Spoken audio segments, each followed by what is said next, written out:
देखती आंखों, सुनते कानों और सोचते ज़हनों को सैयद मजहर का सलाम। दोस्तों, आज मेरा मौजू है भूलना सीखें। दोस्तों, एक बूढ़ा आदमी कांच के बर्तनों का, शीशे के बर्तनों का बड़ा सा टोकरा सर पर उठाए शहर बेचने के लिए जा रहा था।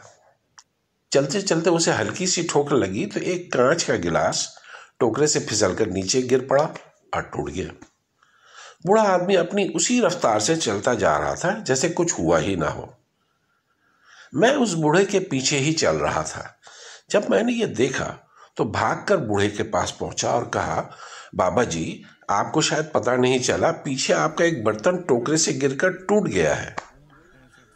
बूढ़े ने अपनी रफ्तार कम किए बगैर बड़े इत्मीनान से कहा, बेटा, मुझे मालूम है। मैं हैरान हो गया। मैंने हैरानी से बोला, बाबा जी, आपको मालूम है तो रुके क्यों नहीं? बूढ़ा बोला, बेटा, जो चीज गिरकर टूट गई उसके लिए अब रुकना बेकार है। बिलफर्ज मैं अगर रुक भी जाता, टोकरा जमीन पर रखता, उस टूटी चीज को जो अब जोड़ नहीं सकती उठाकर देखता, अफसोस करता, फिर टोकरा उठाकर सर पर रखता, तो मैं ये अपना टाइम भी खराब करता और टोकरा रखने और उठाने में कोई और नुकसान भी कर लेता, और शहर में जो कारोबार करना था अफसोस और दुख की वजह से वो भी खराब करता। बेटा, मैंने टूटे गिलास को वहीं छोड़कर अपना बहुत कुछ बचा लिया है। दोस्तों, उस बाड़ी की बात सुनकर मैं बड़ी देर तक सोचता रहा।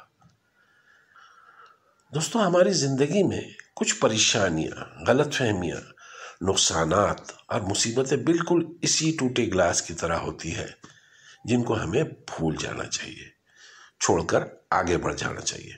उसको लेकर, उस दुख को ओढ़कर, उस परेशानी को लेकर बैठे नहीं रहना चाहिए, क्योंकि ये वो बोझ होते हैं जो आपकी रफ्तार को कम कर देते हैं, आपकी मुशक्कत बढ़ा देते हैं, आपकी मेहनत बढ़ा देते हैं, आपके लिए नई मुसीबतें और परेशानियां घेर लाते हैं, आपसे मुस्कुराहट छीन लेते हैं, आगे बढ़ने का हौसला और चाहत खत्म कर डालते हैं।